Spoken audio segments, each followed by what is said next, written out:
All right, so Andy, I like to start off every interview with two snaps with both hands. Okay. So both hands up, and we'll snap on three. One, two, three.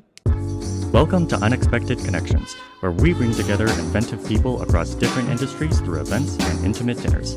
We share insights from industry leaders pushing the boundaries. Thanks for tuning in. How's it going, guys? My name is Josh, and I'm here with Andy Nguyen at the Unexpected Connections Dinner 2023. How's your night so far?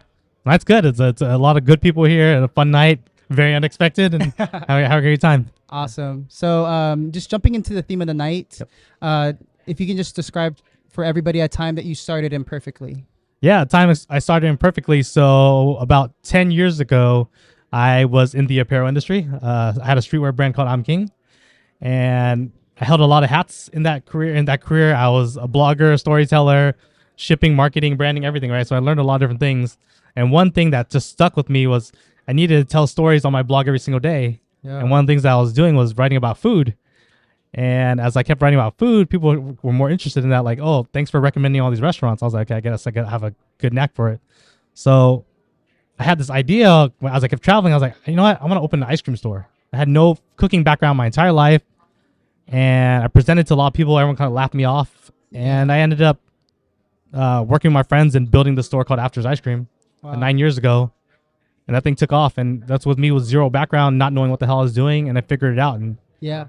it became a phenomenon. Yeah. And then since then you've gone through Afters, and then after that was I launched a bunch of different restaurants. I've launched about 15 to 16 different restaurants in the past 9 years, different kind of concepts, from burgers to cookies to seafood, like you name it, from here to Texas. And yeah. And then more recently, Bored and Hungry. Yep. You had just mentioned that you opened up in the Philippines. We just recently popped up in the Philippines, Congrats. and we're getting ready to open in South Korea pretty soon. Beautiful. Yeah. Beautiful. Okay, so I'm gonna go off of this card here. Yep.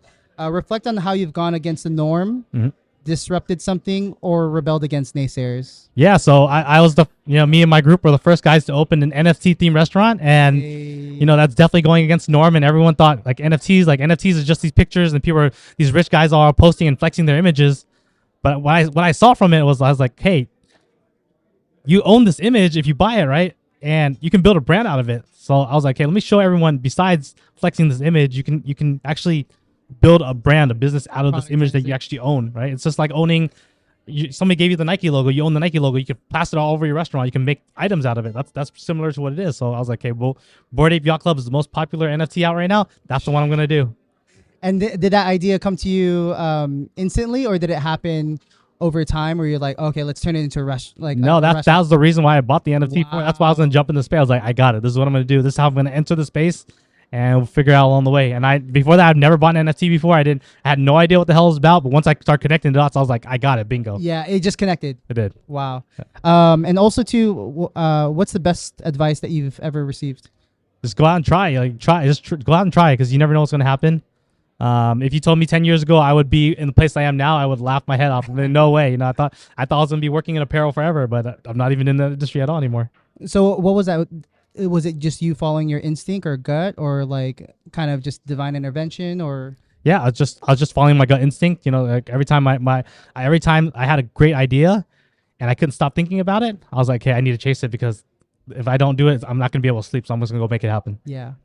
And lastly, what's one thing that you would impart on someone that's on the cusp, right? Since we're on this the theme of starting imperfectly, where they're waiting for the right time, right circumstance, funds, whatever the case may be, to start. What's something you would impart? I tell people all the time, like, I think the statistics of people's first business failing is like 90-something%, right? But every time you continue doing it, once it's your third, fourth, fifth, maybe 10th business, you only need to be right one time. That one time you become right, it just changes your entire life. Perseverance. Yeah, absolutely. Love that. Yeah. I appreciate it, dude. Hey, thanks, Josh. Thank you. Yeah. My name's Andy Nguyen, and this is Unexpected Connections.